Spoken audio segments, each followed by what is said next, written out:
So if you take a recording of a native English speaker, right, like just a normal conversation, and you run that audio file through acoustic analysis software. Oh, like a spectrogram. Yeah, exactly, a spectrogram. If you look at it visually, you'll discover something that is honestly just fundamentally terrifying for a language learner. It really is. It shatters your entire worldview. It does. Because physically, scientifically, there are absolutely zero blank spaces between the words. I mean, the individual words we think we hear, they are a complete auditory illusion. Yeah, your brain is just constructing boundaries that do not exist in the physical sound waves. Right. So today we are doing a deep dive into the mechanics of why natural English sounds like this high-speed, chaotic blur, and more importantly, how you can actually train your brain to decode it in real time. Because it's one of the most profound cognitive dissonance moments you can have. I mean, you spend years looking at written text. Yeah, the orthography. Exactly. Where every single word is this neat, isolated little island separated by white space. Oh. And then you encounter the physical reality of speech. Which is just a relentless, nonstop stream of noise and breath. Right. The phonology is totally different from the page. Which brings us to this highly specific, but I think universally relatable scenario for you guys listening. Picture this. You are at a networking event. Oh boy. High stakes. High stakes. It's a room full of native English speakers. Maybe it's a vital conference for your career or, I don't know, a social thing in a new city you've just moved to. And you're probably standing by the snack table. Yes, you're hovering near the appetizers, holding a lukewarm glass of water, and you are quietly rehearsing your introduction in your head. Making sure the grammar is perfect. Exactly. You've studied the vocabulary, you've mastered the grammar, you have your phrases perfectly ironed out. So you take a breath. You walk up to a group of people, and you open your mouth to engage. And then it happens. The second they turn to include you, your brain just completely short-circuits. Yeah. Because what is coming out of their mouths sounds literally nothing like the language you studied. Yeah, the physical sensation in that moment is just this massive spike in cortisol. Your heart rate jumps. You go into full fight or flight. Right, the affective filter, which is basically this psychological wall that blocks language processing when we're stressed. Yeah. Just slams down. It is the universal panic. And in that moment, what do? I mean, you deploy the ultimate survival tactic. The nod and smile. The nod and smile. You stand there, you nod your head, you smile politely, you let out a little chuckle when everyone else laughs. And you're just praying nobody asks you a direct question. Because you have absolutely no idea what is actually being said. It's exhausting. And, it forces us to confront this central mystery. Why does it sound like native speakers are talking at 100 miles an hour? Right. Like, are their brains just operating at a higher processing speed, or is something else happening to the data before it even reaches your ear? Well, it's a super common assumption that native speakers are simply speaking faster. But if we actually measure the syllables per second, English is not uniquely fast compared to other languages. Wait, really? It's not actually faster. Not at all. I mean, Spanish and Japanese actually clock in at a higher syllable per second rate. The problem isn't the speed of the data transmission. Okay, so what is it then? The problem is that the physical shape of the data itself is being mutated in the air. Mutated. I love that word for this. So our mission in this deep dive is to deconstruct that exact mutation, right? Exactly. We're going to uncover the mechanical, biological, and even cultural secrets of natural spoken English. Yeah, and provide a real-world, step-by-step survival guide for those exact networking situations. Because it really feels like you've spent years practicing a jigsaw puzzle, Right, you know the shapes, the colors. You know exactly how the cardboard tabs are supposed to snap together, and then you walk up to that group, and they hand you puzzle pieces that have been melted and twisted. Just entirely deformed cardboard. Yeah, and you're standing there trying to figure out how these weird shapes fit the crisp picture you memorized. So let's get into the physics of this mutation. Let's do it. If there are no spaces between the words, what is mechanically happening in the mouth to create this blur? Well, we have to look at the biological constraints of human speech. I mean, the human jaw, the tongue, the vocal cords, these are physical apparatuses. They're muscles. Right, muscles that require caloric energy to move. And the brain is inherently designed to optimize for efficiency. It wants to be lazy. Essentially, yes. It wants to burn the absolute least amount of energy possible to convey the message. Okay, that makes sense. So when a native speaker talks, they do not stop the flow of air between words. Stopping and starting the vocal cords is biologically expensive. So they just keep the engine running. Exactly. They unconsciously execute a mechanical process called connected speech. To keep the air flowing without interruption, the brain forces the mouth to take shortcuts. And there are two main shortcuts we're looking at today, right?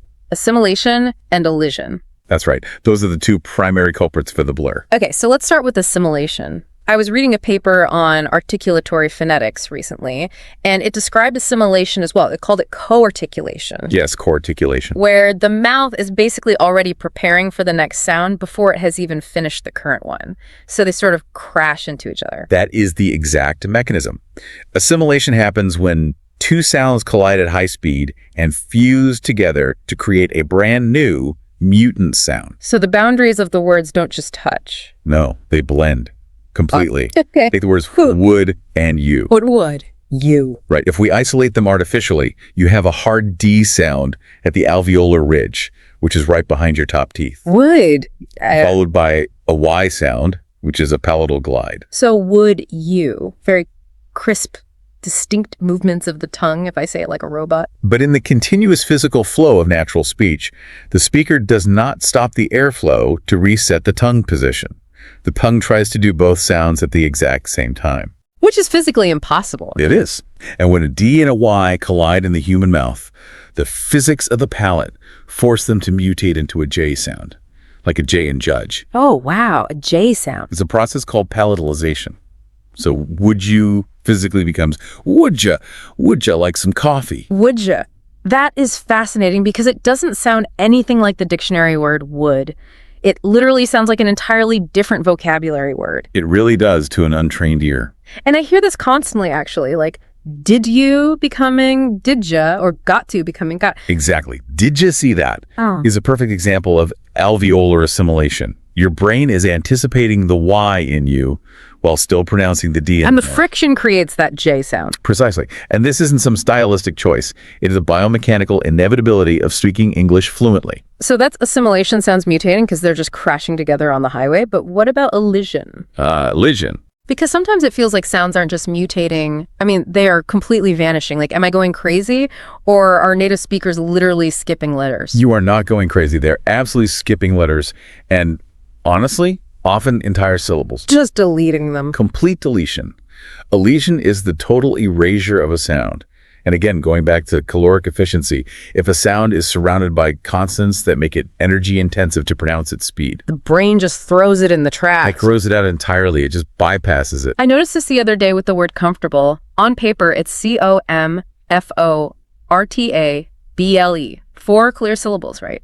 Comfortable. Right, but how do you actually say it? I realized I never, ever say the O-R. I just say comfortable. 3 syllables. Yes, that is a textbook example of schwa deletion. The unstressed vowel simply ceases to exist in spoken reality. It's just gone. Another classic is the word interesting. It is written as 4 syllables. Interesting. But in real-world application, the second syllable is completely elided. Exactly. It becomes 3 syllables. Interesting. I have to push back here, though, just a little bit, because a lot of learners are taught that this kind of speech, the wuja and the comfortable, is just informal. Like slang. Yeah, maybe even a bit uneducated or sloppy. So if I'm at this high-level corporate networking event, shouldn't I be listening for the proper dictionary perfect pronunciation? I hear this all the time. Right, because it feels risky to assume the CEO of a company is going to use wuja in a boardroom. That is a very common misconception, and it is an incredibly dangerous trap for a language learner to fall into. We have to separate slang from connected speech. Okay, how are they different? Well, slang is a deliberate sociolinguistic choice of informal vocabulary. It's choosing to say cool instead of excellent. Right, you choose your words based on the audience. But connected speech, the assimilation and elision, that is a subconscious biomechanical process that governs all natural speech, regardless of the level of formality. So even the CEO does it. A CEO giving a multi-million-dollar presentation to a board of directors is still absolutely going to say comfortable and wuja. Because their jaw is still human. Exactly. It is the natural physics of a stress-timed language like English. If you stand there at the networking event waiting for people to speak with dictionary-perfect syllables, you will be stranded. It's like waiting for a train that is physically incapable of arriving on that track. You're waiting for written orthography to be spoken aloud, and that just defies the laws of human speech mechanics. Beautifully put. Okay, let's really put the listener to the test here to prove just how extreme this deletion can get. Let's do it. I want to present a heavily connected, completely elided phrase that happens all the time in American English. Let's see if you can decode it. This is a good one. It sounds like a single, bizarre, 1-second burst of noise. Ready? Think about what this means. Jeet yet. I love this example. Let me repeat that. You just walked into the office, your colleague looks up from their desk and says, "Jeet yet." Now, if you are relying on dictionary pronunciation, that sounds like a bird chirping. It's just noise. Totally. But it is actually a standard forward interrogative sentence. Which is? It is the phrase, "Did you eat yet?" 4 distinct words melted down into basically 2 syllables of pure noise. Let's trace the actual phonetic devolution of that phrase because it perfectly encapsulates everything we just discussed. Yeah, let's break it down. So we start with the base dictionary words, "Did you eat yet?" Right. Step 1 is assimilation. The D at the end of did and the Y at the start of you collide. Palatalization occurs. Because the jaw doesn't stop. Right. So now we have did you eat yet? Okay, step 2, the need for efficiency ramps up. Elision begins to take over. The vowel in you gets reduced from a strong oo to a lazy schwa sound, a sort of oo. So did you shrinks down to dia? And the D at the beginning of did starts to weaken because it's unstressed, right? So we get D-eat. And finally, total systemic collapse of the unstressed sounds. Total collapse. The initial D is entirely elided. It's gone. The vowel in it eat gets swallowed into the affricate J sound.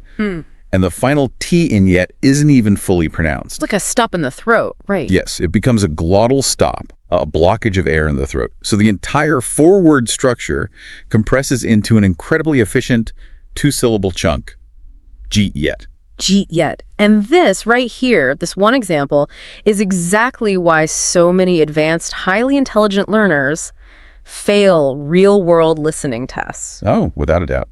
Because you can score a perfect 100% on a written grammar exam, demonstrating this profound understanding of the present perfect versus past simple tense. But when the CEO looks at you and says, "Jeet yet," you freeze. You completely short-circuit. And the reason for that short-circuit is an over-reliance on a cognitive strategy known as bottom-up processing. Right. Bottom-up processing is the default setting for almost everyone learning a second language, and it is the root cause of the networking event panic. Okay, explain bottom-up processing. What is my brain doing? Bottom-up listening is when your brain tries to parse the absolute smallest unit of incoming data. First, the individual phonetic sound. So I hear a sound and I try to map it to a word. Exactly. You map it to an individual word in your mental dictionary, and then you try to stack those individual words together like bricks to build the grammatical foundation of the sentence from the bottom up. Which makes perfect logical sense if the bricks are actually there. But as we just proved with Jeet yet, they aren't there. Because of the biomechanics of connected speech, half the bricks have been deleted. And the ones that remain have been melted into completely different shapes. Right. So if your cognitive strategy relies on finding every single pristine brick to build the sentence, your foundation crumbles the millisecond the speaker opens their mouth. The brain is frantically searching for the word did, but the audio data for did does not exist in the sound wave. The brain is looking for data that physically isn't there. Wow. So the cognitive load just becomes way too heavy, the processing speed maxes out, and you experience that short circuit. You freeze. So trying to hear every word is actually the very thing causing the failure.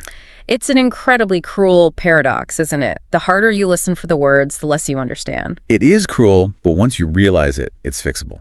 So if bottom-up listening is this neurological trap, how do we rewire the brain? Like, how do we process a language where the data is constantly mutating? We have to flip the cognitive mechanism entirely. We have to adopt top-down processing. Top-down processing, okay. But it requires a massive psychological shift. It requires relinquishing control. You have to actively command your brain to stop trying to isolate every single word. Stop trying to hear the words. I mean, that feels completely counterintuitive. It feels almost irresponsible for someone studying a language. I know it does. If I don't hear the words, how do I know what they're saying? Well, think about how you process your own native language. Natively, you do not use bottom-up processing. I don't. No. When you listen to a friend speaking your mother tongue, you are not consciously parsing every single pronoun, preposition, and article. That's true. I'm just getting the vibe of the story. Your brain is highly predictive.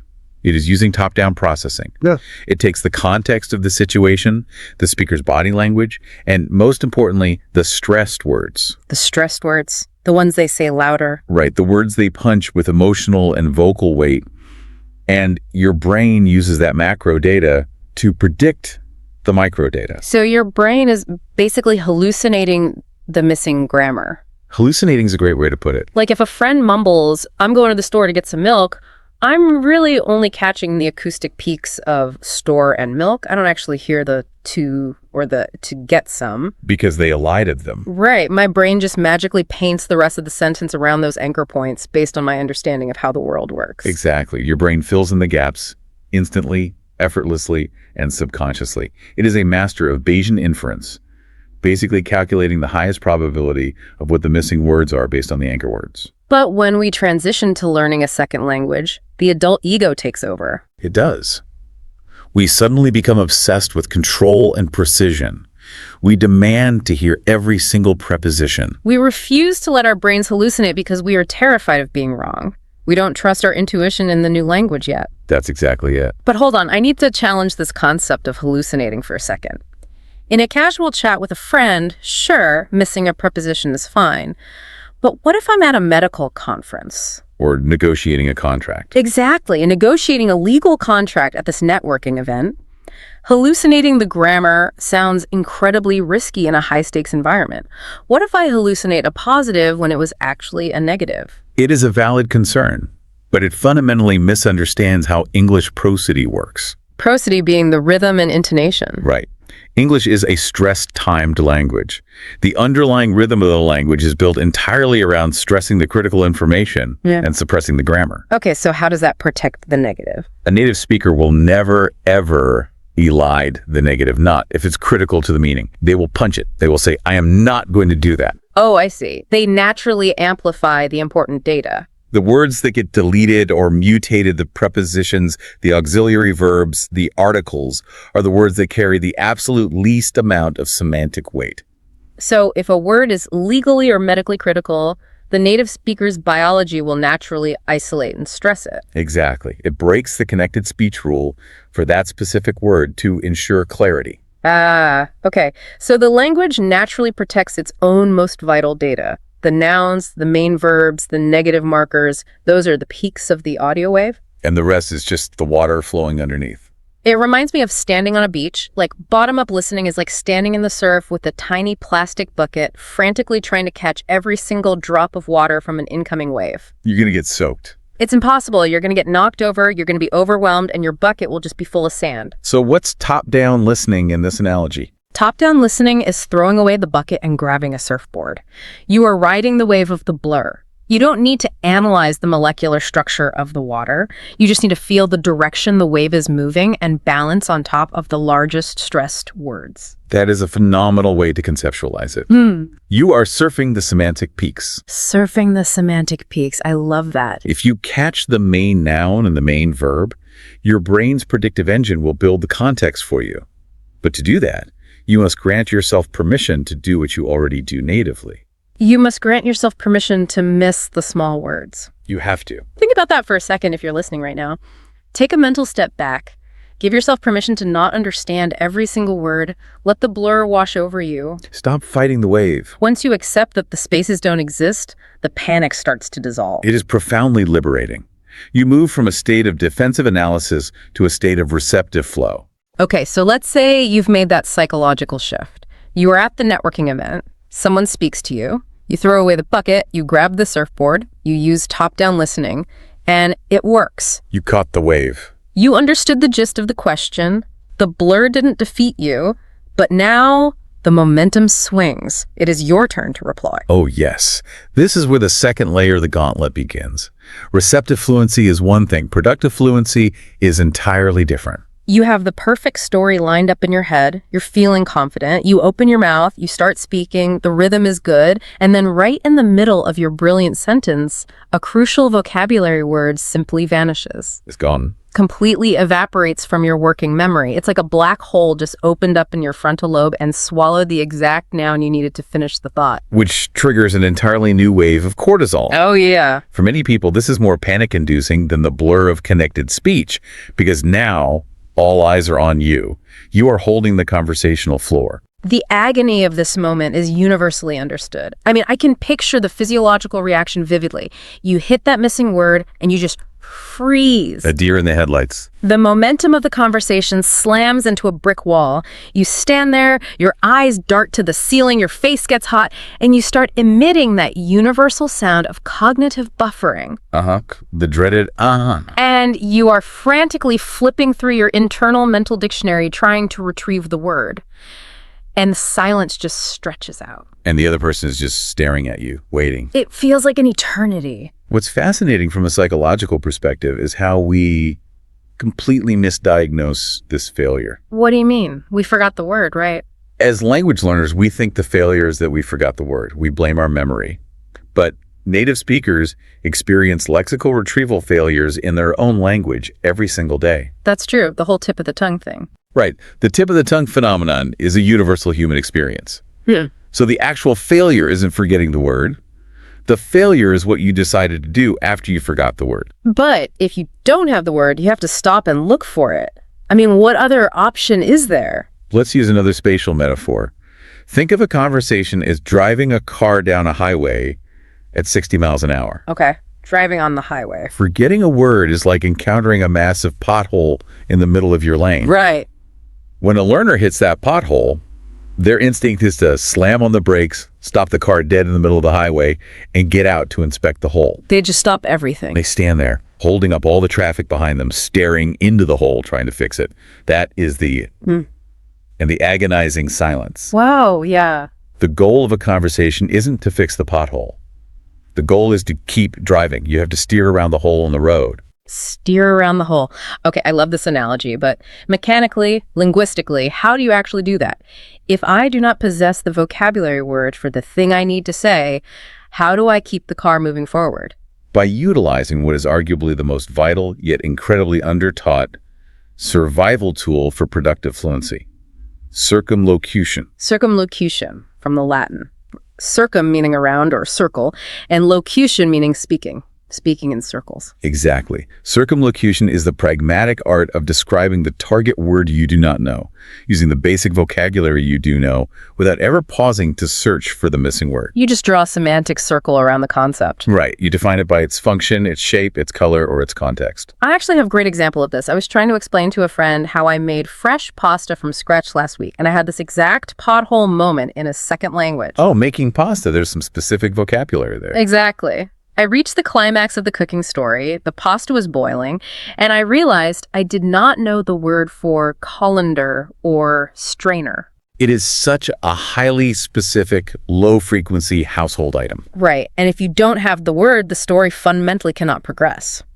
And how did you react? Did you slam on the brakes? Well, in the past, I absolutely would have. I would have frozen, panicked, and said, I took the pasta off the stove and I put it in the what is the word? And the car is stopped. And I probably would have pulled out my phone to use a translation app. And in doing that, the entire energy of the story would have died. The other person is just awkwardly waiting for me to fix the car. But an advanced communicator, someone who has mastered circumlocution, doesn't even blink when they realize colander is missing. They just steer around it. They instantly engage the steering wheel. They use highly common foundational vocabulary to bridge the gap. They say, I took the pasta off the stove and I poured it into that, that metal bowl with all the tiny holes in it. That metal bowl with the tiny holes in it, I mean, it takes 3 times as many words to say it. It lacks precision. It feels a bit clunky. But the car never stopped moving. The narrative momentum of the story kept flowing. It keeps the flow alive. And here is where circumlocution transcends basic survival and actually becomes a tool for deep connection. How so? What does the native speaker usually do when you describe a colander as The metal bowl with the holes. Well, because their brain uses top-down predictive processing, they immediately know what I'm talking about. They usually jump right in and say, oh, a strainer. Yes. They hand you the missing puzzle piece. Ah, I see. But by utilizing circumlocution, you transform a private, agonizing moment of memory failure into a collaborative, interactive puzzle. That is a massive psychological pivot. It totally changes the power dynamic of the interaction, doesn't it? Completely. The native speaker ceases to be an impatient judge waiting for you to construct a perfect sentence, and they actively become your partner in building the meaning. You are no longer the struggling student and the native examiner. You are two people playing a game of Pictionary with words. Okay, I want to run a thought experiment for the listener right now to really lock this concept in. Let's set up a high-pressure scenario. Imagine you are traveling. You are in a busy pharmacy in London or New York. You have a splitting migraine. The worst. The lights are too bright, your head is pounding, and you desperately need relief. You walk up to the pharmacist, but the stress of the pain and the environment triggers your affective filter. The wall slams down. You have completely, entirely forgotten the word for pills and the word for medicine. Those lexical items are wiped from your hard drive. A classic high-stakes black hole. Yeah. And you cannot use a translation app because your phone is dead. Think about this right now as you're listening. How do you drive around this hole? You cannot stand there in silence. How do you describe what you need to the pharmacist using only the most basic foundational English vocabulary? The novice brain will fixate on the missing word, creating a loop of panic.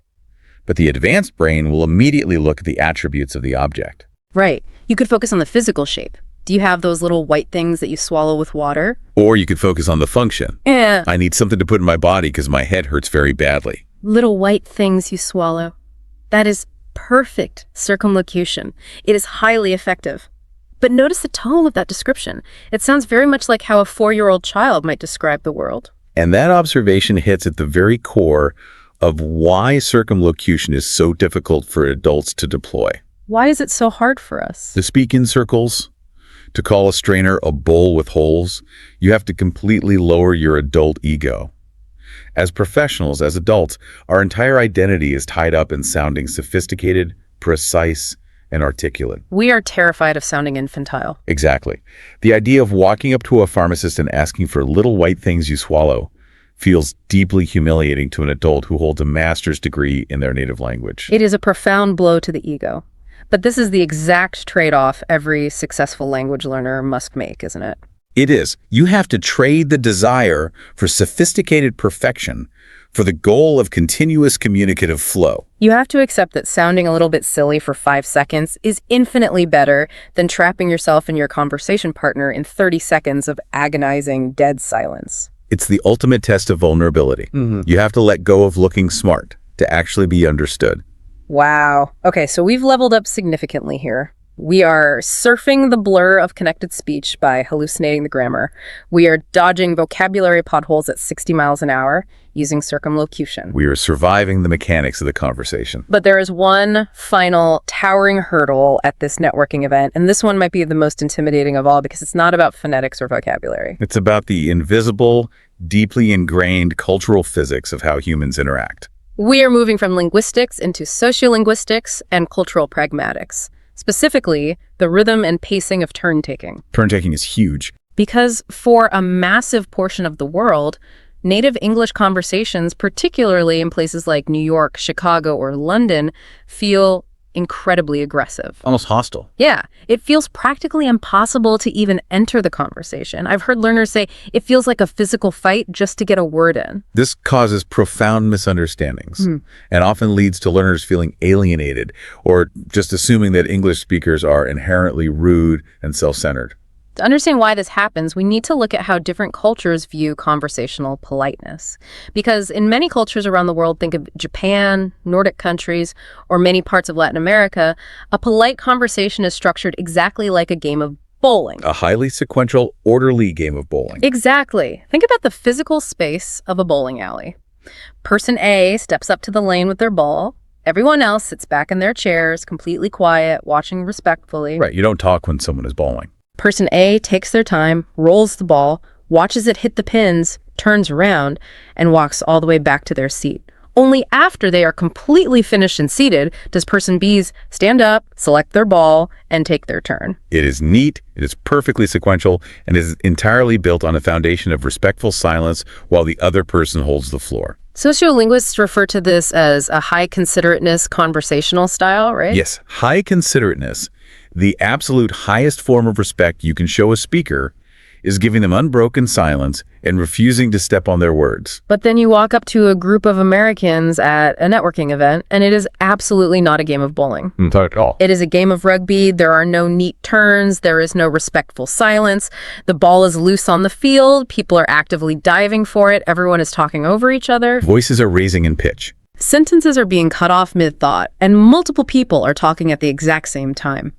As a learner from a bowling culture, you're just standing there on the edge of the pitch, holding your politely crafted sentence, waiting for the polite silence to arrive so you can roll your ball. But the silence never comes. And if you try to bowl, you just get tackled. It is incredibly jarring. It feels like utter chaos.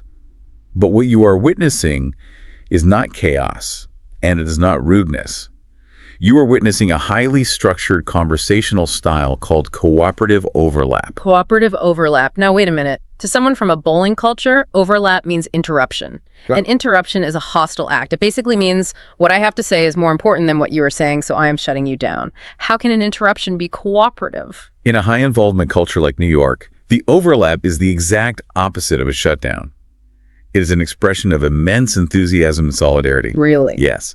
The logic is, I am so engaged with your story, I am so excited by what you are saying, that I literally cannot wait for you to finish to show you how much I agree with you. So they jump in. The overlap isn't meant to steal the floor. It is meant to reinforce the speaker's point. It is a shared chorus. And here is where the cultural wires cross so severely that it causes real damage. In an overlap culture, respectful silence is actually interpreted as a deeply negative signal. Hold on. Being quiet, which is the ultimate form of respect in half the world, is seen as bad. Yes. This is a critical pragmatic failure point. If an American is telling a passionate, high-energy story, and you, as the learner, are standing there in complete respectful silence, just watching them, not making a sound, politely waiting for them to finish before you take your turn, the American will begin to panic internally. Why? What are they assuming is happening? Because in their cultural framework, silence is not respect. Silence means a total lack of interest. They will look at your quiet, polite face, and their internal monologue will be, oh no, they hate my story. I am boring them. They aren't engaged at all. I need to talk faster or just stop talking. That is tragic. The learner is deploying maximum politeness according to their internal operating system, and the native speaker feels rejected and ignored. It's a complete miscalibration of the social protocol. So how does a learner fix this?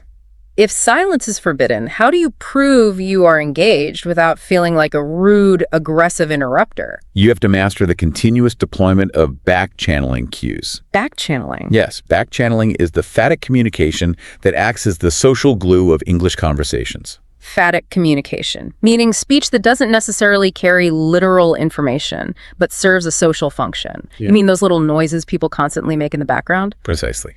While the other person has the floor, you are not allowed to be silent. You must provide a constant rhythmic stream of auditory feedback. What kind of feedback? You have to interject with noises like, uh-huh, right? Really? Yeah. No way. Oh, wow. Yeah, exactly. You are essentially laying down a rhythm track underneath their melody. I can hear the resistance from some listeners right now. I mean, to someone raised in a high considerateness culture, making grunted noises while someone else is speaking feels unbelievably disrespectful. It feels like you are trying to distract them. I completely empathize with how unnatural it feels. But in an English-speaking environment, it is practically mandatory. It is how you signal to the speaker, I am tracking with you. I am absorbing your data. Keep going. I love this. It validates them. If you listen to a raw recording of two Americans talking, you will hear this dense, layered texture of constant back-channeling.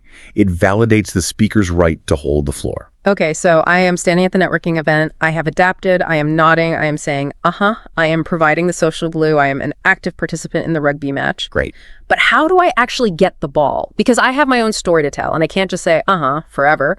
If there is no silence, how do I transition from being the background rhythm section to being the lead singer? To get the ball in a game of rugby, you cannot wait for the referee to hand it to you. You have to seize it during the flow of play. Right. The formula for grabbing the microphone in a cooperative overlap culture relies entirely on weaponizing those back-channel cues. Weaponizing them. I like the sound of that. You do not just randomly shout a new sentence into the middle of their story.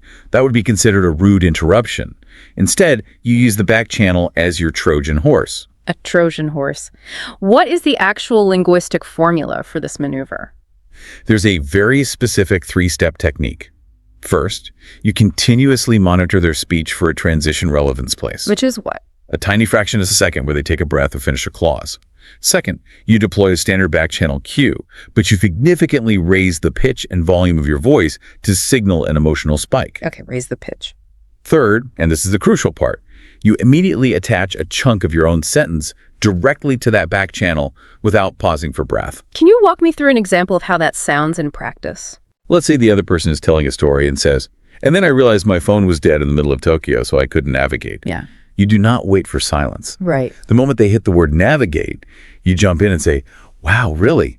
Because when I went to Japan... I hear the mechanics of it. The "wow, really" is the back channel cue. It validates their story. It shows you are listening, so it isn't hostile. Exactly. But the raised pitch and the immediate breathless attachment of, because when I went to Japan, physically seizes the microphone before they have time to start their next sentence. Exactly. You use the momentum of their own story to slingshot into your own turn. No way. Actually, that reminds me of the time... You are cooperatively overlapping. You have seamlessly entered the flow of the rugby match, taken the ball, and now you are running with it.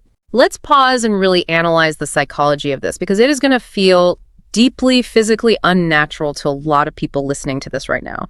If your entire life has been built on the bowling model, forcing yourself to raise your pitch and speak over someone else's voice is going to trigger a fight or flight response. It absolutely will. The first time you execute a cooperative overlap, your heart rate will spike. You will feel a rush of adrenaline because your internal cultural programming is screaming at you that you are breaking a fundamental law of politeness. You will feel like you're being incredibly rude. But the reality is, in the context of English conversational pragmatics, you are being an active, engaged, thrilling conversation partner. You are finally playing the sport they are playing. If you want to achieve true fluency, you cannot just learn the grammar and the vocabulary. You have to adapt to the physical physics of the interaction. Yep. You must play rugby. This is the invisible ceiling that traps so many advanced learners. They have perfect grammar, but they never adapt their pragmatic rhythm. So they remain forever on the outside of the conversation, waiting to bowl in a rugby match. This has been a profound deconstruction of what it actually takes to communicate. We are totally reframing the reality of the language, but, knowledge alone isn't enough. How do we take all of these abstract, high-level concepts, the phonetic blur, the strategy of circumlocution, the aggression of the rugby match, and operationalize them? How do we practice it? Yeah, how do we turn this into a practical, daily, physical habit? We have to update the way learners train their neuroplasticity. We need to upgrade the daily routine. Okay, what's the upgrade? Many highly motivated learners already have a habit of practicing shadowing. Shadowing is where you listen to audio of a native speaker and immediately repeat after them, trying to match their pronunciation. Right. Shadowing is a staple of language acquisition. You might do it for 10 minutes a day while your morning coffee brews or while you are driving your commute. It is a fantastic way to build motor cortex muscle memory. But historically, learners tend to shadow very clean, artificially slow, highly enunciated audio. They shadow news anchors or textbook recordings. Which just reinforces the expectation of dictionary perfect words. Exactly. So here's the necessary daily upgrade. Instead of shadowing neat, isolated words, you must actively begin hunting for the blur. Hunting the blur. Tomorrow morning, when you listen to a podcast, a YouTube vlog, or a fast-paced movie scene, I want you to actively scan the audio for moments of severe connected speech. Find the messiest parts. Find one phrase where the native speaker violently smashes two words together. Look for a palatalized assimilation like wuja or gada. Look for an extreme schwa deletion where an entire syllable is erased from existence. And then what? Isolate a 2-second clip of that chaos. And when you shadow that specific phrase, I want you to intentionally exaggerate the mutation. Oh, wow. So don't let your brain try to correct it. Don't try to make it sound proper or crisp. You actually want to sound as lazy and efficient as they do. Yes. Your mouth, your jaw, your tongue, your vocal cords literally needs to build physical muscle memory for how efficient natural English is. You have to train your tongue to slide over those sounds without stopping to articulate the consonants. You are physically retraining your articulatory phonetics. You are stretching a completely new set of muscles in your mouth to match the caloric efficiency of a native speaker. Think about it as physical therapy for your accent. That's a great way to view it. And if you do this every day, you are going to slowly rewrite the bottom-up algorithm in your brain. And over time, the high-speed chaotic noise at that networking event will slowly start to resolve. Your brain will stop panicking about missing letters and will start feeling the rhythm you can actually dance to. I guarantee it. Before we wrap up this deep dive, I want to pull the camera way back, because we've spent a long time digging deeply into the mechanics of linguistics, phonetics, and cultural pragmatics. But beneath all the technical advice, I think there is a much deeper philosophy here about human connection and vulnerability. There absolutely is. When you are standing there at that networking event trying to communicate in a second language, it is incredibly easy to regress into the mindset of a student sitting at a desk in a classroom. You feel like you're being tested. You operate under the delusion that every conversation is an oral exam, that the native speaker is your evaluator, and that you are being graded on a scale of 1 to 100 for your grammatical accuracy and lexical precision. We internalize this idea that every mistake, every mutated puzzle piece we drop is a failure that diminishes our worth in the eyes of the native speaker. But that is a profound distortion of reality.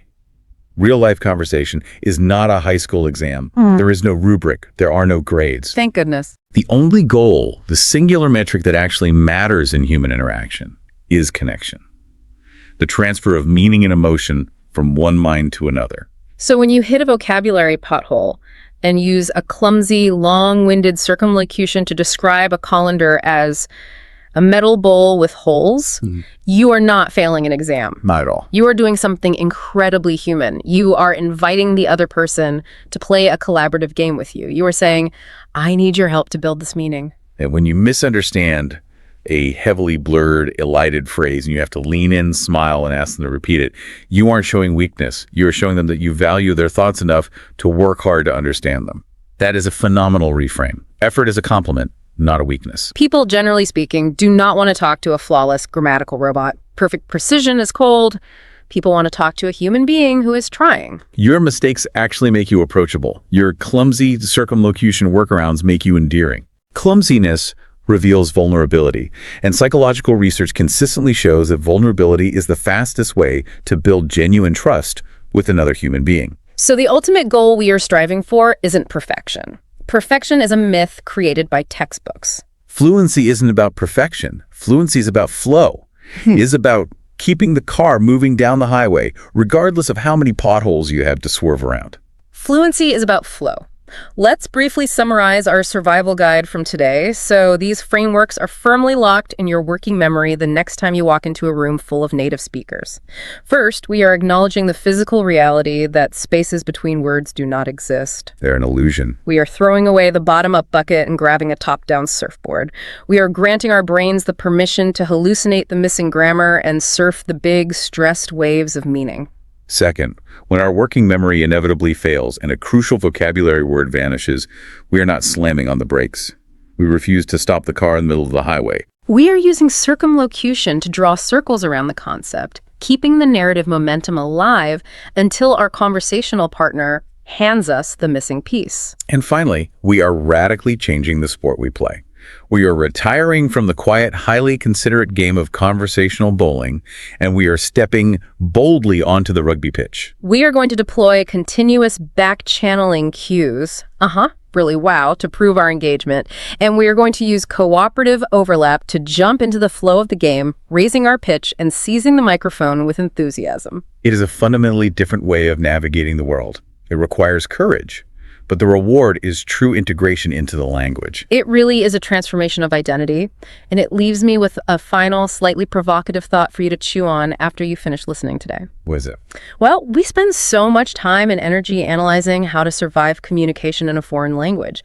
We study the phonetics, the workarounds, the cultural tolerances, but think about what these specific survival skills actually demand from us on a human level. They demand a complete suspension of ego. Exactly. Learning a new language forces us to look past the rigid expectation of perfect dictionary words and instead search for the underlying core meaning. Right. It forces us to drop our adult egos and act as cooperative, patient partners when someone is struggling to find the right word. It forces us to listen deeply to the rhythm of someone else's culture. It is, at its core, an exercise in deep, radical empathy.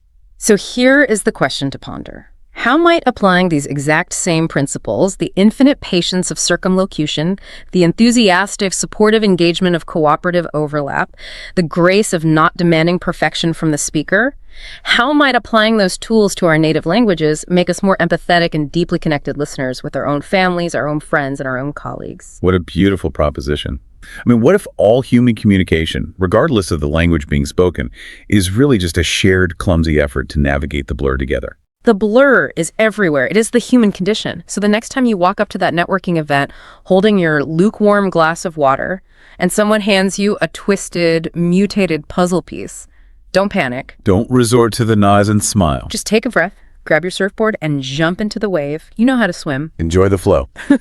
Until next time, keep speaking. You know that incredibly specific feeling when you are reaching for a tool in a toolbox? Oh, yeah, absolutely. Like, you know exactly what the tool looks like, right? You know its exact weight in your hand. You can almost feel it before you even pick it up. Yes. You know precisely the mechanical function it's supposed to perform. You reach your hand into the dark box without even looking, fully anticipating that cold metal against your fingers. But instead, you grab empty air. Your hand closes on nothing.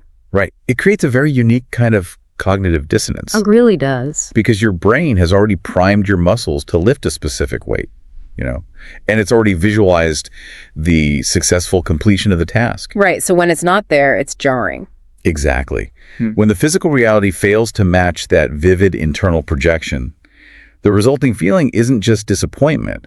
It is a genuine neurological confusion. Yeah. You can almost feel the shape of the missing object in your mind, which makes its physical absence incredibly weird to process. Well, that neurological confusion is actually the perfect starting point for what we are exploring today. We are taking that jarring sensation out of the garage and placing it directly into the context of human communication. I love that.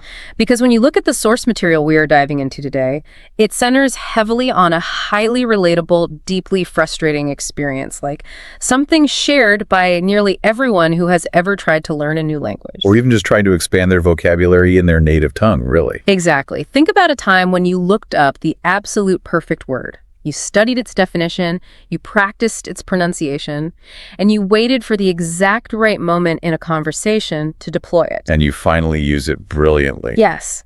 You walk away from that interaction feeling incredibly proud of yourself. You feel like a linguistic genius. And then 3 days later, you find yourself in a similar conversation. You go to use that exact same word, you reach into the mental toolbox, and it has completely, entirely vanished. It is gone as if it had never existed in the first place. It's maddening. It is. And what makes that phenomenon so deeply maddening is the illusion of permanence we attach to learning. What do you mean by that? Well, when we successfully use a word in context, we just assume a permanent neural pathway has been forged. We assume that because we exerted effort to learn it, the brain will, respect that effort and safeguard the information. But the brain does not respect that effort at all, which is the core problem we are unpacking in this deep dive based on today's research. We're going to look at the mechanical realities of language learning, memory retention, and the psychology of vocalization. And before we get into the solutions, and there are some incredibly effective biological and mechanical hacks in these sources, we really have to understand the underlying leak. Right. We have to understand why the brain actively sabotages our vocabulary. And to set the stage for that, I found this anecdote in the text that perfectly illustrates the stakes. It involves a linguistic technique called cooperative overlap. Oh, cooperative overlap is a fascinating conversational strategy. Yeah, explain that for a second. Linguistically, it refers to the art of interrupting politely, but not to take over the floor. So not like talking over someone. Right, no. You are using back channeling. Mm-hmm. So nodding, offering strategic supportive phrases like, "Oh, wow, really?" Or I completely see why you did that. Stuff to encourage the primary speaker to just keep going. Exactly. It's the strategic deployment of active listening.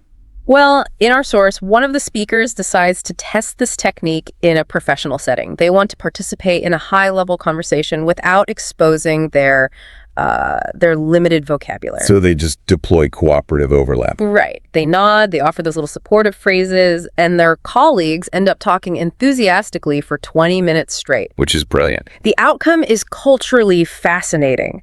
The colleagues walk away convinced that this person is a phenomenal conversationalist and a highly engaged colleague, even though they barely spoke a single complete independent sentence. It is a brilliant strategy for reducing cognitive load, honestly. Speaking a foreign language or even navigating a complex professional discussion requires immense processing power. Because you're translating in your head. Yeah, you're constantly translating, monitoring grammar, reading social cues. Cooperative overlap allows a person to become an active, valued participant in the social game without having to carry the heavy cognitive burden of driving the narrative forward. But the anecdote takes a tragic turn here, which leads directly into the neurobiology we need to discuss. Right. During this highly successful interaction, one of the colleagues uses a fantastic, highly applicable new phrase. The listener hears it, recognizes its utility, asks what it means, repeats it out loud for phonetic practice, and literally pulls out a notebook and writes it down. They do every single thing a dedicated student is taught to do. Exactly. But the very next morning, when they try to recall that phrase for an email, they draw a complete blank. The notebook is in the other room, and the mental toolbox is empty. The source describes this feeling as being like a bucket with a hole in the bottom. You pour in new vocabulary, new idioms, new grammar rules, and you just watch them leak right out into the soil. That bucket analogy perfectly captures the frustration. But it also reveals a fundamental misconception we hold regarding human memory. Which is? Well, when we read the literature on cognitive science, it becomes clear that we have a tendency to conceptualize the brain as a passive storage unit. Like a hard drive. Exactly. We envision it as a vast, well-lit warehouse with infinite shelves. In this flawed metaphor, every time we learn a new word, we believe we are placing a carefully wrapped box on one of those shelves, fully expecting it to sit there patiently, collecting dust, until we shine a flashlight on it and retrieve it. Honestly, that warehouse metaphor is exactly how I have always visualized my own memory. If I study a fact, I assume I have placed it in a secure location. And if you can't find it, you think you're just looking on the wrong shelf. Right. I assume I'm just not looking hard enough. But the biological reality detailed in our sources paints a much more aggressive picture. It does. The brain is not a passive warehouse. The brain is a highly efficient, absolutely ruthless garbage disposal system. And it requires a massive shift in perspective to accept that, Right. When we call it a garbage disposal system, it can initially feel like a slight against our own intelligence. Yeah, it feels offensive almost. It does. We invest significant time, money, and emotional energy into bettering ourselves, into reading and studying, and to think our biology is acting like a kitchen sink appliance grinding up our hard work is tough to swallow. It feels like a biological betrayal. Like if I'm consciously deciding that a piece of vocabulary is important to my professional future, I expect my biology to fall in line with my ambition. Right. But the biology operates on an entirely different set of priorities. When you understand the sheer volume of sensory input the brain processes, the garbage disposal mechanism ceases to look like a betrayal. What does it look like then? It starts to look like a masterpiece of evolutionary engineering. Consider the cognitive reality of a single hour of your life. Your brain is not just processing the vocabulary word you are trying to learn. Right. It is simultaneously taking in millions of discrete data points. It is processing the ambient temperature of the room, the texture of the fabric against your skin, the subtle hum of the refrigerator in the background. The color of a car that just drove past the window. Exactly. The digestion of your breakfast, the emotional micro-expressions of the person you are talking to. And if the brain actually attempted to encode and store every single one of those data points in that metaphorical warehouse, the metabolic cost would be astronomical. We would short circuit. The system would face immediate catastrophic overload. Precisely. Maintaining synaptic connections requires physical energy. It requires glucose and oxygen. From an evolutionary standpoint, energy is a precious, finite resource. So it has to be picky. Right. The brain cannot afford to spend calories maintaining a permanent neural pathway for the color of a random passing car, or, a vocabulary word that it has only encountered once. Wow. Therefore, to prevent metabolic overload and cognitive paralysis, the brain has evolved a default state of deletion. It mercifully and mercilessly purges anything it deems unnecessary for your immediate physical survival. It is an active, continuous process of clearing space. The analogy that came to mind while I was reading this section of the research is the cache management system on a smartphone. Well, that's a good one. Yeah, like if I never close any of my applications and I continuously download high-definition videos, take thousands of photos, and leave 50 browser tabs open, eventually the operating system is going to stutter and freeze. Right, it gets sluggish. So to prevent a total crash, modern smartphones are designed to automatically clear their own RAM. They throttle background applications and delete temporary cache files without asking for my permission, all to keep the core operating system running smoothly. And the brain is doing the exact same thing. Right. It is prioritizing the core operating system, which is your immediate survival and awareness, over the downloaded app of a new English phrase. That is a highly accurate way to conceptualize the biology. The deletion of that vocabulary word is not a glitch in your memory. It is a critical, highly functioning feature of your biological operating system. The brain is protecting you from informational bloat. Which brings up a very practical conflict. If I am sitting at my desk, actively writing a phrase down in my notebook, I am consciously signaling intent. Right, you're trying to tell it what to do. I am telling my brain, this piece of data is necessary for my social or professional survival. Do not delete this. Why is the biological override so stubborn? Why does the subconscious garbage disposal completely ignore my conscious rational desires? It ignores your conscious desires because consciously wanting something and biologically needing something are communicated through entirely different pathways. Okay, unpack that. Well, you told your brain the word was important using your conscious prefrontal cortex. But the ancient automated systems that govern memory consolidation and synaptic pruning, they do not speak the language of conscious ambition. What language do they speak? They speak the language of environmental frequency and utility. Meaning how often it actually shows up in your life. Exactly. Right. To understand just how aggressively stubborn this biological pruning process is, the sources direct us to the foundational research of a German psychologist named Hermann Ebbinghaus. And this was a long time ago, right? Yeah, he conducted his work in the late 1800s.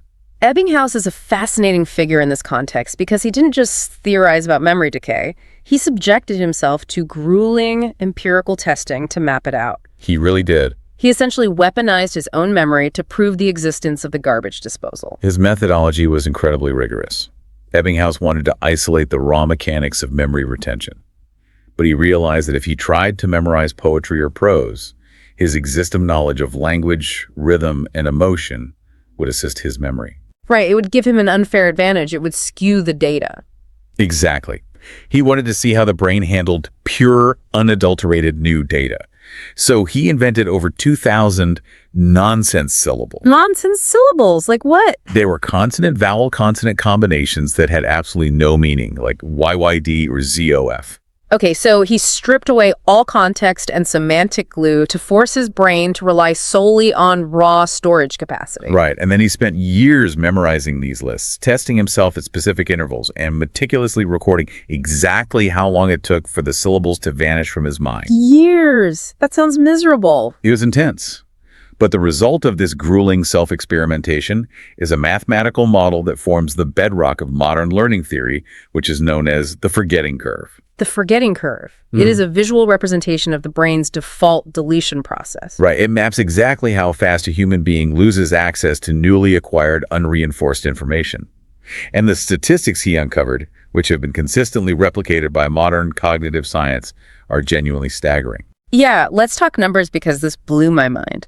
Ebbinghaus demonstrated that within just 24 hours of initially learning a new piece of information, the brain will systematically dismantle and discard approximately 70% of it. That number requires a moment of pause. 70%. If you sit down on a Saturday morning and spend 2 hours intensely studying a list of 30 new vocabulary words, by Sunday morning, 21 of those words have already been actively unspooled and thrown to the biological incinerator. Yep. You are left with 9. And the decay does not stop there, does it? No, the curve continues its downward trajectory. Within a single week, assuming no further intervention, you will have lost access to roughly 90% of the original information. When you look at those numbers, the immense demoralization that language learners experience makes complete logical sense. It explains the feeling of futility. Because you feel like you're broken. Right. You are putting massive amounts of effort into filling a bucket, and the biological hole in the bottom is draining 90% of your work every single week. So if that is the baseline reality of our biology, the obvious question is how we intervene. How do we bypass the garbage disposal? Well, if the brain deletes information by default because it assumes isolated data points are irrelevant to survival, the solution requires us to biologically trick the brain into believing the opposite. We have to signal that this specific piece of vocabulary is not a one-off anomaly. Right. We have to prove it is a recurring, vital feature of our environment. The biological hack for achieving this, which intercepts the forgetting curve perfectly, is a methodology known as spaced repetition. Spaced repetition. So it's the antidote. And the core mechanic here isn't just repetition, right? It is the specific timing of the repetition. Exactly. The intervals between encounters with the information must actively increase. The increasing interval is the entire secret to the mechanism. To understand why it works, we have to look at why traditional studying methods fail. Like, think about the most common study technique in the world. Cramming.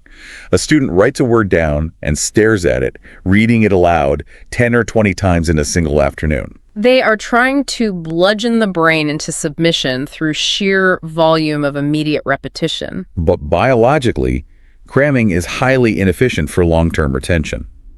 When you review a word 20 times in 10 minutes, you are only keeping that information looping in your short-term working memory. Right, it doesn't sink in. Your brain observes this concentrated high-frequency burst of data and processes it as a singular event. It says, we are encountering this stimulus a lot right now, but it appears to be an isolated incident. Like a random spike that won't happen again. Right. It says, it poses no long-term threat or utility. I will hold it for the test tomorrow, and then I will schedule it for immediate deletion. The forgetting curve triggers the moment the cramming session ends. So the synapse never actually hardens into a long-term pathway because the brain never received proof that the information would be needed in the future. Precisely. Spaced repetition manipulates the brain's assessment of future utility. Instead of reviewing the word 20 times on Monday, you review it once. Then, you allow the memory to begin its natural decay process. You wait until the exact moment you are on the precipice of forgetting it. Perhaps on Wednesday. You're at the edge. Yes. When you force your brain to recall that specific word right as the synaptic connection is weakening, the effort of retrieval sends a powerful biological signal. Because it's hard to remember. Exactly. The brain says, oh, this piece of data has resurfaced. It wasn't an isolated incident on Monday. It is back on Wednesday. This might be a recurring element in our environment. We need to reinforce this neural pathway. Right. The act of nearly forgetting it and then successfully rescuing it is what triggers the reinforcement. And because the pathway is now slightly stronger, it takes longer to decay the second time. So you don't review it again on Friday, you stretch the interval, you wait until Sunday. You wait until the pathway weakens again. When you recall it on Sunday, the brain is forced to acknowledge an undeniable pattern. The data point keeps returning. So the biological response is to heavily insulate that neural connection. Which is a process known as long-term potentiation. And the intervals continue to expand. You wait 2 weeks, then a month, then 3 months. Wow. With every successful retrieval at the edge of forgetting, you physically flatten the forgetting curve. You push that vocabulary word so deep into permanent structural memory that the garbage disposal mechanism no longer has the authority to delete it. Conceptually, the biological logic is airtight. You are proving utility through calculated environmental recurrence. But when we transition from cognitive theory to practical application, a massive logistical problem emerges. Oh, huge one. Tracking these mathematically expanding intervals manually seems impossible. If I am learning 50 new words a week, I cannot sit down with a calendar and calculate the individual decay rate for each specific word. No, you would spend more time calculating intervals than actually studying. It'd be a nightmare. Historically, implementing spaced repetition was incredibly cumbersome. Scholars used the Leitner system, which involved massive physical boxes of index cards moved manually between different compartments based on whether the learner remembered them. That sounds exhausting. It was. But today, the sources emphasize that we possess a monumental technological advantage. The most efficient language learners universally rely on spaced repetition system applications, commonly referred to as SRS. So we are talking about software that handles the complex mathematics of the forgetting curve in the background. Exactly. Software like Anki, Brainscape, or SuperMemo. These applications utilize sophisticated algorithms that track your individual retention rate for every single digital flashcard you create. How does it know? When you view a card, you grade your own recall. Was it easy, difficult, or did you completely forget it? Okay, so you feed it data. Yes. The algorithm processes that feedback and calculates the exact mathematically optimal moment to show you that specific card again. It schedules the review for the precise day you are statistically projected to forget it. It automates the biological hack.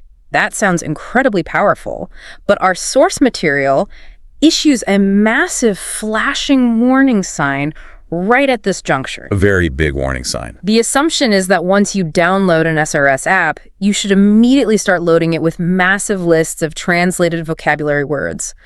But the text warns that doing so will completely sabotage the efficiency of the entire system. It is the most common pitfall in modern language learning. If you use spaced repetition to memorize single, isolated words, you are fundamentally misunderstanding how human language operates. Right. The source text anchors its methodology on a linguistic concept known as the idiom principle. The idiom principle. When I read this section, it completely dismantled how I viewed vocabulary acquisition. It argues that language is not a series of individual building blocks. Right, because we have been conditioned by dictionaries to view language as a collection of discrete, independent units. We think speaking involves selecting an isolated noun, finding an isolated verb, locating the correct preposition, and stringing them together on the fly. Like threading beads onto a necklace. Exactly. But the idiom principle reveals that native speakers do not construct sentences word by word. They rely heavily on prefabricated, semi-fixed phrases.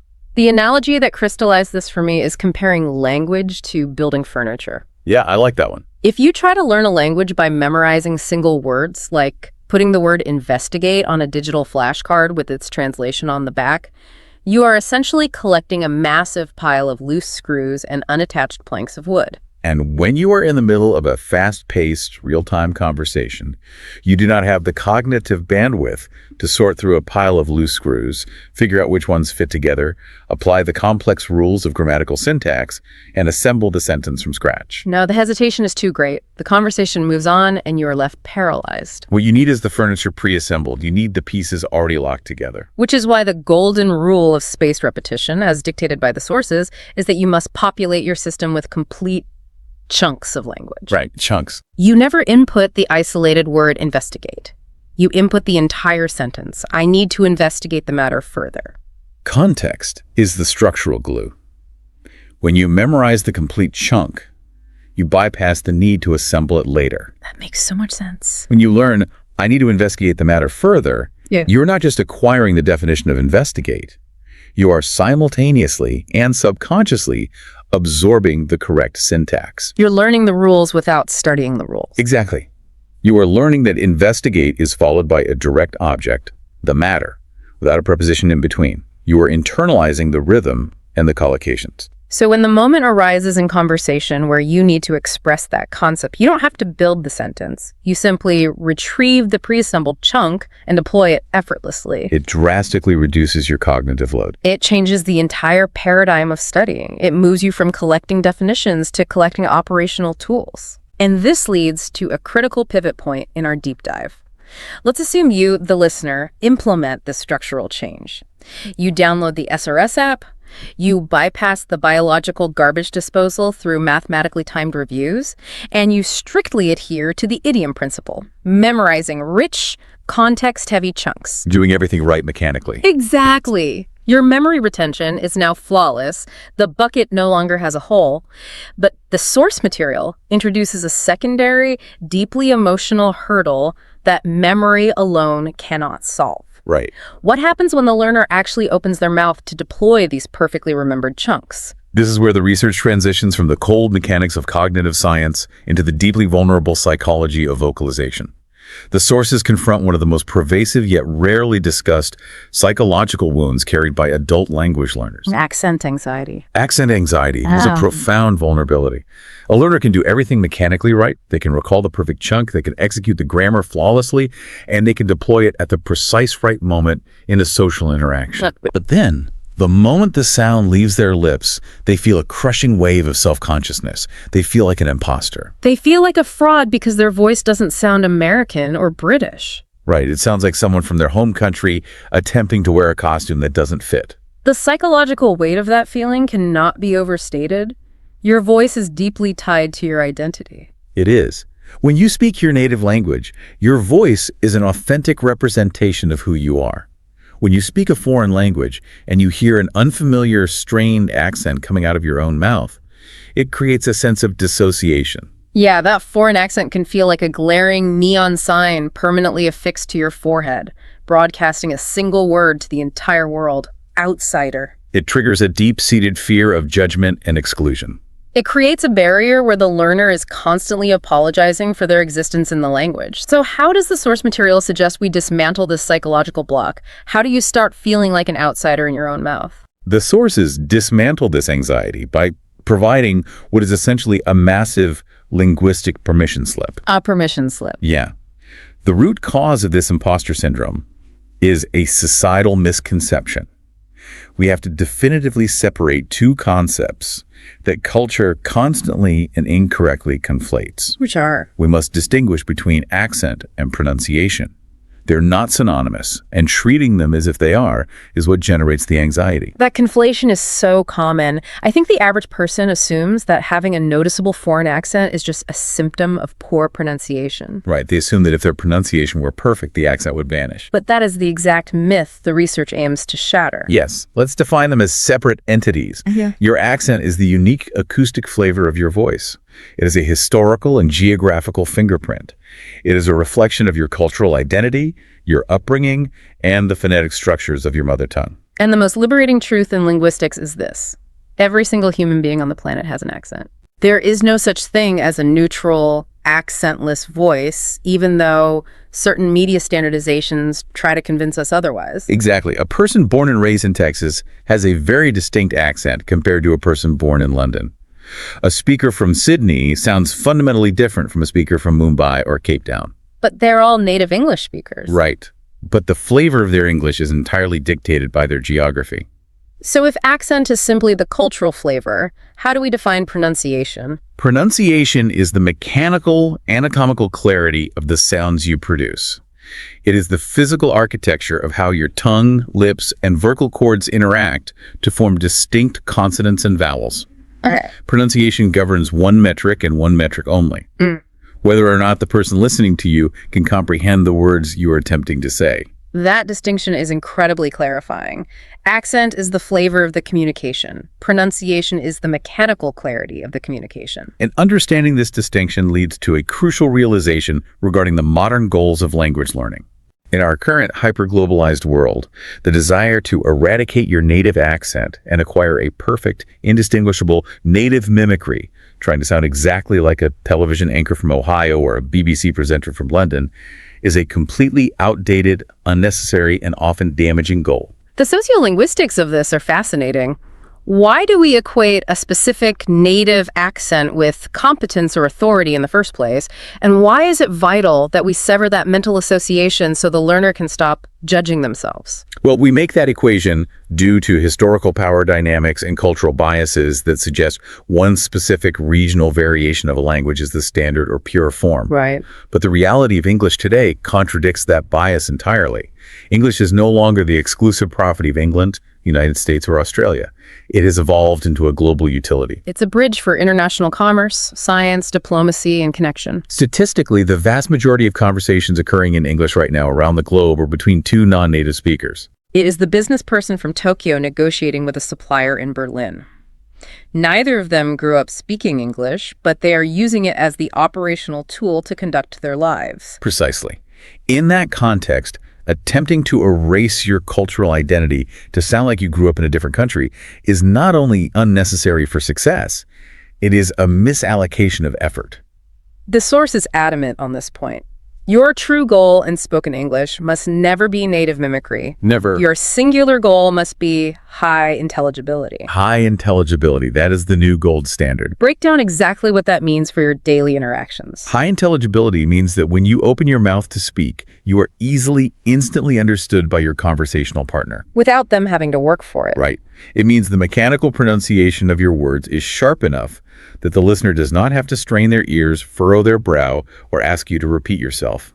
The friction of the communication disappears entirely. You can retain your accent. You can sound undeniably like you are from France, Brazil, Nigeria, or South Korea. And as long as you maintain high intelligibility, you are an incredibly powerful, effective communicator. You keep the flavor, you simply refine the mechanical clarity. Exactly. It lifts such a massive burden off the learner. You do not have to adopt a fake persona to be respected. No, you don't. But this philosophical shift immediately demands a highly practical answer. Right. If the goal is no longer native mimicry, but rather high intelligibility, what exactly should you be doing with your physical mouth? When you are practicing, what specific mechanical adjustment actually delivers that crystal clear pronunciation while allowing you to keep your accent? To answer that, we have to examine the acoustic architecture of the English language itself.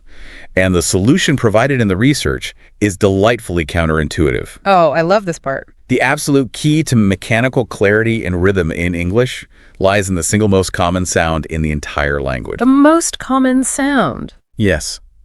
It is a sound that occurs more frequently than any other vowel or consonant, and yet, bizarrely, it does not even possess its own dedicated letter in the English alphabet. It is the phantom sound of the English language. What is it called? It is known in linguistics as the schwa. The schwa. Okay, we need to completely unpack this because it is the mechanical secret weapon of English intelligibility.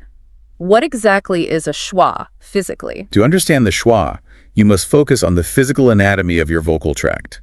The schwa is the specific acoustic sound produced when your entire articulatory system, your tongue, your lips, and your jaw, is completely 100% relaxed. There is zero muscular tension. Absolutely none. It is very short, incredibly lazy, non-committal, grunt-like sound. Your mouth simply falls open slightly, and your vocal cords vibrate briefly. Like the sound you make when someone gently nudges you in the ribs while you are sleeping. Just a quick, effortless, Exactly that. Now, to understand why this microscopic, lazy sound is the driving engine of English intelligibility, we have to look at how English manages its rhythm. Because languages handle rhythm differently. Right. English is classified as a stress-timed language. As opposed to a syllable-timed language, which is how many other global languages operate, like Spanish, French, or Japanese. Correct.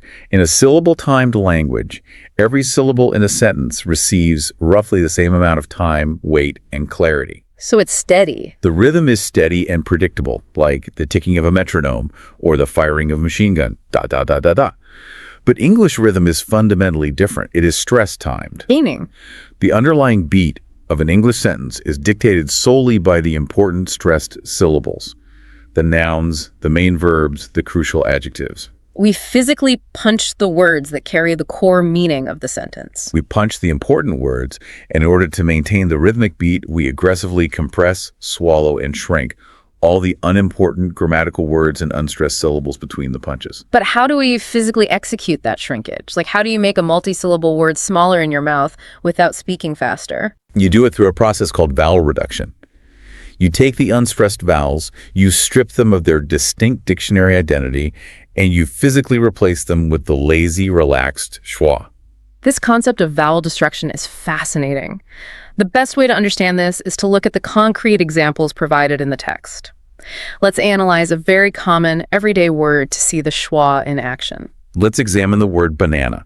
If you look purely at the orthography, the spelling of the word banana, it contains 3 identical vowels. It is spelled B-A-N-A-N-A. 3 A's. So logic and standard reading rules suggest it should be pronounced with 3 equal clear A sounds. Banana. But native speakers never articulate three equal A's. In the word banana, the rhythmic stress, the punch lands solidly on the middle syllable, NN. Okay. To ensure that middle syllable stands out clearly to the listener, the physical mechanics of English demand that we destroy the vowels in the surrounding unstressed syllables. We strip them. We strip the first and last A of their clarity and reduce them to the lazy schwa. We do not say banana, we relax our jaw and say banana. Put an O. When you actively slow it down and analyze the audio, the first and last syllables aren't A's at all. They're just that relaxed sound. The A has been completely erased. Let's look at another highly common example. The word today. It is spelled T-O-D-A-Y. Spelled with a clear O. So, today. No native speaker enunciates today in natural conversation. Right. The semantic weight, the stress, is on the second syllable, day. Because the first syllable is unstressed, that O cannot retain its full shape. It must shrink to maintain the rhythm. It collapses into a schwa. We say, today. Today, the O physically transforms into an This mechanical reality directly contradicts almost everything we are taught in early language education. Oh, completely. When teachers are helping students read, the constant refrain is sound it out, enunciate every letter clearly. And applying that advice to spoken adult English is arguably one of the most dangerous traps a learner can fall into. Really?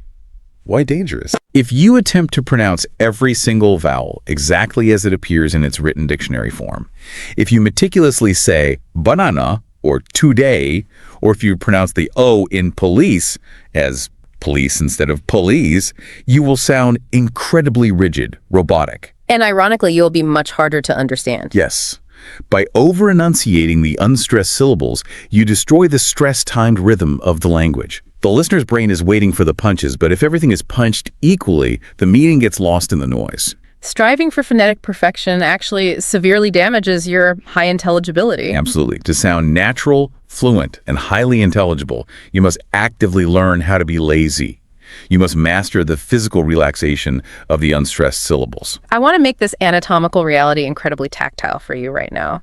We're going to do a brief interactive exercise. Wherever you are listening, I want you to prepare to speak out loud. This is a great exercise. We're going to take a very common word, and I want you to actively try to locate and deploy the lazy schwa. The word is computer, spelled C-O-M-P-U-T-E-R.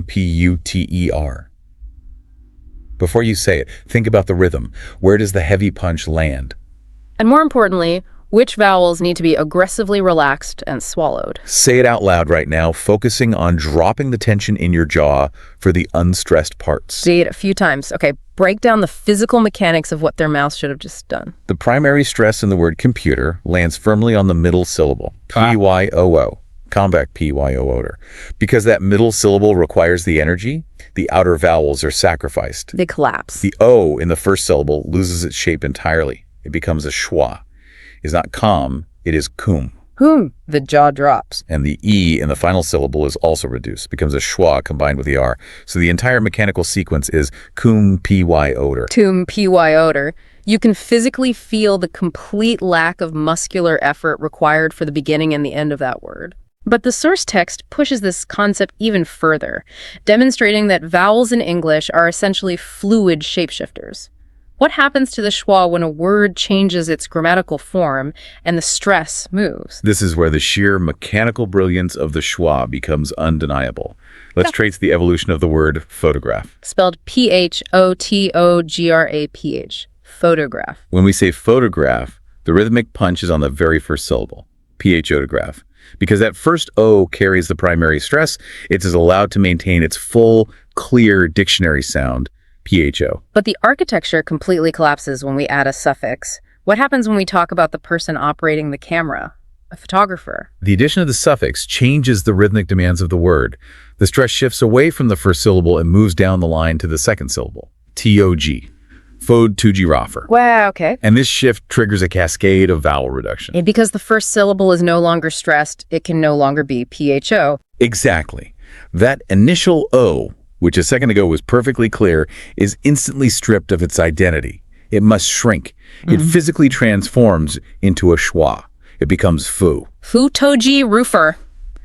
That is an astonishing mechanical system. Vowels literally change their physical acoustic properties dynamically in real time based entirely on the rhythmic stress pattern of the sentence. Right. Two entirely new schwas were generated in that word simply to accommodate the shifting punch. The schwa acts as the acoustic shock absorber of the English language.